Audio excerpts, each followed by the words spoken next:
আজ বিশ্বকর্মা পুজো। আজ পাড়ার প্রত্যেকটা ছাদেই যেন দেখা দিচ্ছে এক অন্যরকম ব্যস্ততা।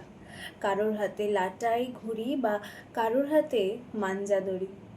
আবার বাড়ির মহিলারা কেউ পেঁয়াজি খিচুড়ি বা মাছ ভাজা বা কেউ পায়েস বানাতে ব্যস্ত। ছোট বাচ্চারা একে অপরের বাড়ির থেকে ঘুড়ি নিয়ে দৌড় দিচ্ছে। এ যেন এক অদ্ভুত আমেজ তৈরি হয়েছে।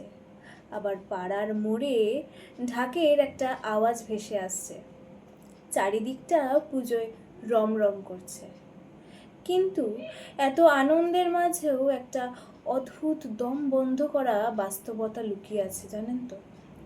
পাশের বাড়ির দীনেশ কাকু লকডাউনে তার চাকরি হারিয়েছেন। একটা ঘুড়ি কিনে দেওয়ার মতো সামর্থ্যও তার নেই।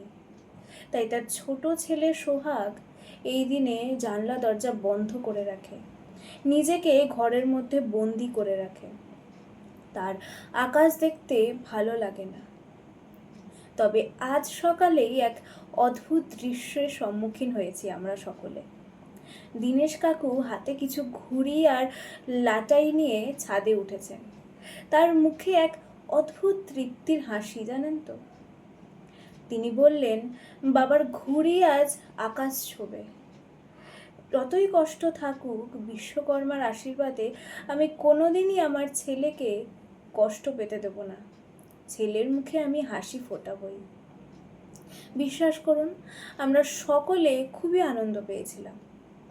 আজ এই ঢাকের তালে বা ঘুড়ির ভিড়ে মানুষ বুঝলো বিশ্বকর্মা পুজোটা কোনো ঘুড়ি বা যন্ত্রের উৎসব নয়। এ যেন মনের আশা বা সেই আনন্দকে ফিরে পাওয়ার উৎসব। ধন্যবাদ।